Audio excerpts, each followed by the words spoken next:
ねえメタンさん、アメリカの小学生が入学祝いに防弾ランドセルをもらうって本当なのだ？本当よ。正確には防弾パネル付きのバックパックだけどね。でもアメリカに留学させたら英語も身につくし、一石二鳥じゃん。その前に、現地の入学準備リストを確認してから言いなさい。入学準備リスト？ノートと鉛筆と水筒くらいじゃないの？ノート、鉛筆、水筒、そしてリストの最後にこう書いてある。バリスティック、バックパック、パネル、つまり防弾パネルよ。価格129ドルから。これが入学準備リストに載ってるのだ。嘘でしょ？嘘じゃないわ。2026年のアメリカでは普通の備えなのよ。普通って何なのだ？全然普通じゃないし怖すぎる。あなたの普通は日本の常識よ。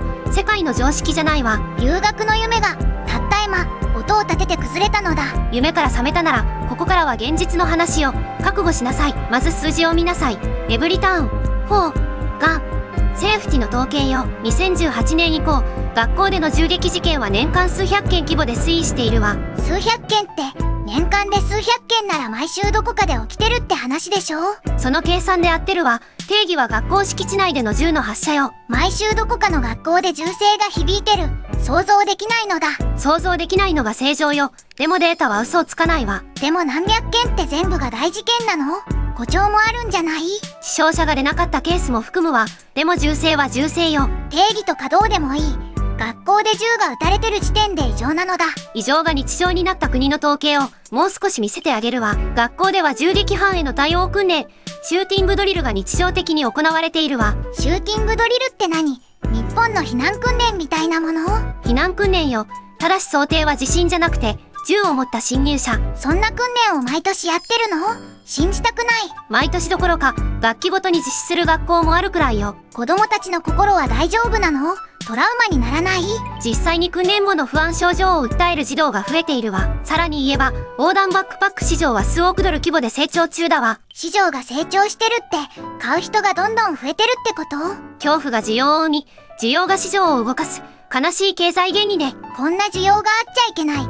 人の命で商売なんておかしいのだ。もう一つ、教師が防弾チョッキを着て授業する学校も報告されているわ。先生が防弾チョッキ？教壇に立ちながらそれを着てるの？これはもう個別の事件の話じゃないわ。国のインフラになっているのよ。ちょっと聞いてくれるかな？私の毎朝の話をしたいんだけど。聞いたことない声が急に聞こえてきた。メタンさん、この人誰？アメリカに住んでいる40代のお母さんよ。黙って聞きなさい。毎朝行ってきますって言われるたびに一瞬だけ考えないようにしてることがある。うちの子がね、声を出さずに机の下に隠れる練習をして帰ってきた。声を出さずに隠れる練習って一体何のためにやるの？そう、ドアにバリケードを作る方法も先生からちゃんと習ってきたの。机と椅子でドアを塞ぐの。侵入者が入ってこれないようにする訓練。それを学校の授業として当たり前のように教えてるのだ。アリスっていう訓練プログラムがあるの。警戒、封鎖、情報伝達、対抗、避難の5段階。対抗ってまさか銃を持った相手と戦えって意味じゃないよね。最終手段として羽。そういうことも含まれてるんだよ。相手は銃を持ってる。素手で何ができるっていうの？だからせめて物思いで防弾バックパックを買ったんだよね。効果が限られてるのは知ってる。でも何もしないより発表を持って。防弾規格 3A で止められるのは拳銃弾まで。ライフル弾は貫通するわ。それでも毎年市場は拡大している。これが恐怖の経済よ。守るための道具なのに買うこと自体が悲しいのだ。本来なら存在しなくていい商品よ。それが売れてしまう現実ね。恐怖が市場を育てるってその言葉だけで背筋が凍るのだ。お守りみたいなもんだよ。買わないと何かあった時に後悔しそうで。お守りで命を守らなきゃいけない国って一体何なの？今日も大丈夫って毎朝自分に言い聞かせる。それが日課になってる。朝の日課が無事でありますようにって祈ることだなんて。慣れちゃった自分が一番怖い。普通の朝がそうなってるんだよ。なんでそんな国で大切な家族と暮らさなきゃいけないのだ？生まれた場所がそこだったからとしか言えないんだよね。そんな答えしかないの？もう何も言葉が出てこない。これが2026年のアメリカよ。目をそらさずに覚えておきなさい。覚えるどころか一生この話が頭から離れないのだ。さて、同じ2026年の全く別の話をしましょうか。日本のある公立高校から保護者に届いた1枚の手紙よ。修学旅行積立費用のお知らせ。目的地、インドネシア、バリ島。バリ島？公立高校の修学旅行でバリ島に行けるのだ？聞き間違いじゃないわ。公立の、普通の、高校の修学旅行よ。概算費用18万から22万円。積み立てで払えちゃうの？月々数千円ずつ積み立てるだけで海外修学旅行に行けてしまうのよ。さっきまで防弾バックパックの話してたのに、どっちが夢の中なのだ？どちらも夢じゃないわ。これが同じ地球の現実の落差よ。なぜ日本の学校に銃が来ないのか、その構造を整理するわ。4つの構造が同時に成立しているの。1つずつ見ていきましょうか。構造その1、銃を持つための法的コストが異常に高いこと。猟銃1つ持つだけで公安委員会の審査、安全講習、実技試験、保管義務、費用も時間もかかりすぎて、はっきり言って割に合わないのよ。割に合わないから誰もやらない。シンプルだけど最強の構造なのだ。構造その2、監視の密度よ。防犯カメラ設置数は世界でもトップクラス。さらに通学路の見守りネットワーク、自治会、保護者の目がある。近所のおばちゃんの目こそが実は最強の防犯カメラだったんだ。笑い事じゃないわよ。地域の監視網は立派な治安インフラなの。ごめん、笑い事にしちゃいけなかった。ちゃんと聞くのだ。構造その3、情報の流通速度で学校周辺で異変があれば即座に広まる。匿名通報が当たり前に機能している社会慣行も日本の強みよ。確かに不審者情報とかすぐ回覧やメールで回ってくる。構造その4、事前介入の仕組み。これが最後の砦よ。カウンセラーや精神科、相談窓口が地域と連携して早期に察知する。事件が起きる前に止めてる？見えないところで守ってくれてるの？表に出ないだけで毎年何百件もの危機が未然に防がれているわ。防いだ側の人たちって表彰とかされないの？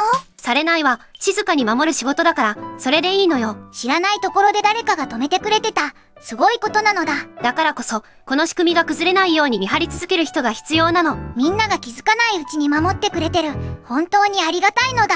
この4つが同時に成立している先進国は、思ったより少ないわよ。銃を持ち込もうとする人間のコストが高すぎて、割に合わない。これが日本の治安の正体よ。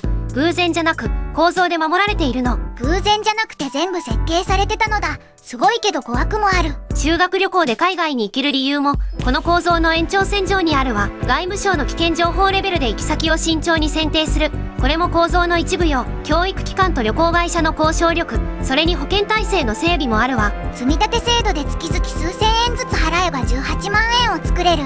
仕組みがすごい。あなたが当たり前と思っていたものの正体を今教えてあげているのよ。当たり前だと思ってた。全部誰かが設計して維持してたのだ。しかもその維持コストはあなたの税金から出ているのよ。税金って聞くと嫌な気持ちになるけど、こういうことか。そうよ。あなたが何も考えずに暮らせるのは仕組みのおかげなの。このぬるま湯は勝手に沸いてるわけじゃなかったんだ。その通り、誰かが温度を管理してお湯を継ぎ足しているのよ。ただし、これがいつまでも続くとは誰も保証していないわよ。終わるかもしれないの？この安全って閉園じゃない？日本でも学校や公共施設への侵入事件は実際に起きているわ。完全に安全な国なんて、この地球上のどこにも存在しないの。じゃあ今のこの平和も、いつか壊れるかもしれないのだ。少子化で地域の目が減り、自治会の担い手も不足しているわ。人が減ったら見守る人も減る。当たり前だけど怖い話なのだ。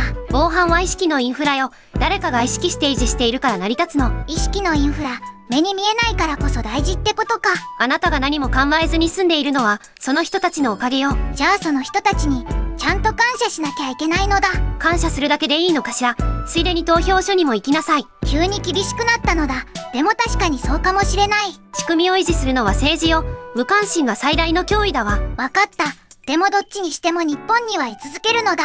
だって防弾ランドセルより、学校のロッカーの方が絶対に合ってる。珍しく正しいことを言ったわね。褒め方が怖いのだ。もっと素直に褒めてほしいのだ。素直に褒めたら、あなたが調子に乗るから絶対にダメよ。ぬるま湯に浸かってる自覚はあるのだ。でも出たくない。今日はいろいろと考えさせられたのだ。ありがとう、メタンさん。感謝は結構。次回はもっと面白い地獄をご用意しているわよ。もう十分なのだ。これ以上の地獄なんて勘弁してほしいのだ。